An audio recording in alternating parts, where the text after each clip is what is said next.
Hi guys, how are you? ఈ video ఎందుకు చేస్తున్నానంటే చాలామంది క్యాబ్ డ్రైవర్స్కి బిజినెస్ అవ్వట్లేదు అని బేసిక్గా పీక్ టైం అనమాట బిజినెస్కి. ఈ మంత్ అండ్ నెక్స్ట్ మంత్ మంచి పీక్ టైము. కానీ ఈ టైంలో అంత బిజినెస్ లేదు. సో 5,000 చేయాల్సిన డ్రైవర్స్ కూడా 3,000 చేయడానికి చాలా ఇబ్బంది పడుతున్నాము అని చెప్తున్నారు.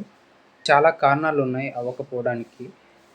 ప్రజెంట్ అయితే అవన్నీ డిస్కస్ చేయలేం కాబట్టి ఈ వీడియో ఎందుకు చేస్తున్నానంటే, కొత్తగా క్యాబ్ సర్వీస్‌లోకి వచ్చి డ్రైవ్ చేసుకోవాలి అనుకున్న వాళ్ళు మాత్రం ప్రెజెంట్ కార్ ఏం తీసుకోవద్దండి.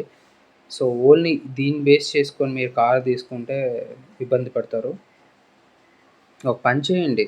మీరు ఫస్ట్ చేయాలి అంటే ఈ ఫీల్డ్‌లోకి మీరు చేయగలుగుతారా? అడ్జస్ట్ అవుతారా? లేదా? అనేది తెలియాలి అంటే ఆల్రెడీ ఉన్న డ్రైవర్స్ దగ్గర ఒక 2, 3 మంత్స్ మీరు బిజినెస్ చేయండి. డ్రైవర్‌గా జాయిన్ అవ్వండి.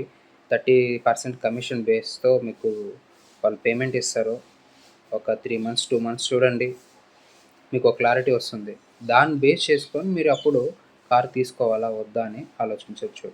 ఓకే. మీకు ఎంత బిజినెస్ అవుతుంది? నాకు ఒక క్లారిటీ కోసం మన సబ్స్క్రైబర్స్ ఎంతమంది ఉన్నారు? సో, వాళ్ళు ఎంత బిజినెస్ చేస్తున్నారు? ప్రెజెంట్ యాక్టివ్‌లో ఉన్నారా? ఇనాక్టివ్‌లో ఉన్నారా? ఎందుకు ఇనాక్టివ్‌లో ఉన్నారు? సో, రీజన్ కూడా మెన్షన్ చేయండి. అంటే సిమిలర్‌గా ఏ ఇష్యూస్ డ్రైవర్స్ ఫేస్ చేస్తున్నారు? వాళ్ళకి ఎందుకు బుకింగ్స్ రావట్లేదనేది మనం ఒక అంచనా వేసే అవకాశం ఉంటుంది.